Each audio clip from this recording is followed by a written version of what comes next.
Good morning দৰ্শকসকল, আজি আকৌ এটা নতুন ভিডিঅ'লৈ মই আপোনালোকৰ মাজলৈ আহিছোঁ। এই ভিডিঅ'টো বেলেগ একো নহয়, মাত্ৰ পেলুৰ সংক্ৰমণ। আমাৰ মাতৃসকলৰ মাজত বা আমাৰ পৰিয়ালৰ মাজত আমি প্ৰায়ে এটা কথা শুনিবলৈ পাওঁ যে মোৰ বাচ্চাটোৰ পেলু হৈছে, পেলুৰ ফলত বাচ্চাটোৰ যথেষ্ট প্ৰব্লেম হৈছে। এতিয়া আমি জানিবলৈ আহোঁ এই পেলুৰ সংক্ৰমণ কি হয়।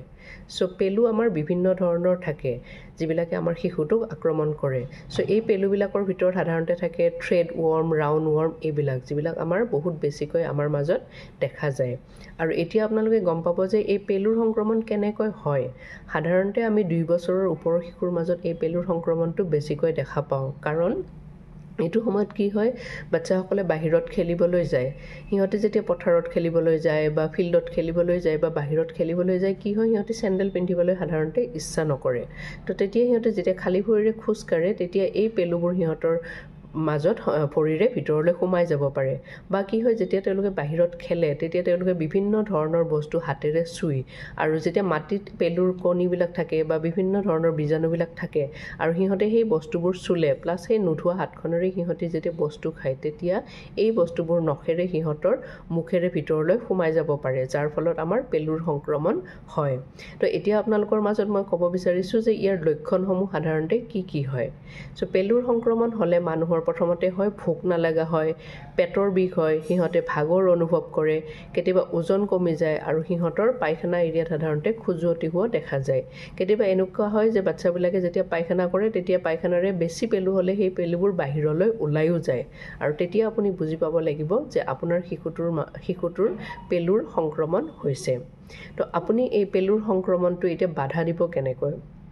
এইটো একো বেছি টান কথা নহয়।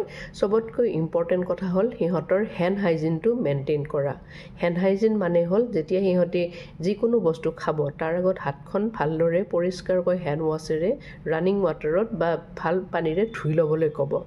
আৰু লগতে সিহঁতৰ নখবোৰ অতি চুটিকৈ কাটি দিব লাগে, কাৰণ এই নখত বিভিন্ন ধৰণৰ মলি বা লেতেৰা বস্তু সোমাই থাকে যিবোৰ সিহঁতৰ পেটৰ ভিতৰলৈ যাব পাৰে। তাৰ পাছত আৰু এটা ইম্পৰ্টেণ্ট কথা হ'ল, যেতিয়া সিহঁতে পায়খানা কৰে তাৰ পাছত হাতখন যাতে ভালকৈ ধুই, বা যিকোনো ফল মূল খোৱা বা কেঁচা চব্জি যদি চালাড কৰি খায়, সেইবিলাক আমি বহুত ভালকৈ ধুব লাগে, কাৰণ তাত পেলুৰ কণীসমূহ লাগি থাকিব পাৰে, আৰু আপুনি যদি ভালকৈ নুধুই তেতিয়াহ'লে সেই কেঁচা চব্জিৰ লগত সেই পেলুবোৰ আপোনাৰ পেটৰ ভিতৰলৈ যাব, যাৰ ফলত আপোনাৰ লগতে আপোনাৰ শিশুৰো পেলুৰ সংক্ৰমণ হ'ব পাৰে। এইকেইটা হ'ল আপুনি বাধা দিয়া মেইন উপায়। আৰু এতিয়া আহক আপুনি ট্ৰিটমেণ্টৰ কাৰণে। ট্ৰিটমেণ্ট সাধাৰণতে ডক্টৰে কৰে, যদিও পেলুৰ ট্ৰিটমেণ্ট আপুনি নিজেও কৰিব পাৰে। আজিকালি সাধাৰণতে প্ৰত্যেক 6 মাহৰ মূৰে মূৰে পেলুৰ মেডিচিন বাচ্চাসকলক খোৱা হয়। যদিও 1 বছৰ বা 2 বছৰৰ তলৰ শিশুক ইমান বেছিকৈ দিয়া নাযায়, কাৰণ তেওঁলোকে সাধাৰণতে বাহিৰত ইমান নেখেলে। কিন্তু যদি পৰিয়ালত ডাঙৰ কোনোবা শিশু আছে বা ডাঙৰ মানুহৰ পেলুৰ সংক্ৰমণ হৈছে, তেতিয়াহ'লে তেনে শিশুকো মেডিচিন দিয়াটো দৰকাৰ। আৰু 2 বছৰৰ পৰা 19 বছৰলৈ প্ৰত্যেক শিশুৱে সাধাৰণতে 6 মাহৰ মূৰে মূৰে পেলুৰ মেডিচিন খাব লাগে, যিটোক আমি এলবেণ্ডাজল বুলি কওঁ। আৰু এই পেলুৰ মেডিচিনটো সাধাৰণতে ৰাতি খুওৱা হয়।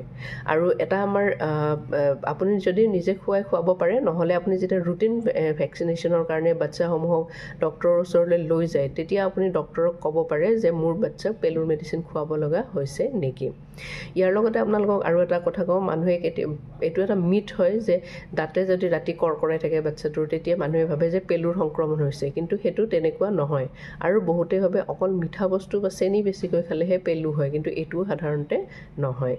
আপুনি যদি এইখিনি নিয়ম মানি ৰাখে, তেতিয়াহ'লে আপোনাৰ বাচ্চাটোক নিশ্চয় আপুনি পেলুৰ সংক্ৰমণৰ পৰা ৰোধ কৰিব পাৰিব, লগতে আপোনাৰো যথেষ্ট উপকাৰ হ'ব। Thank U.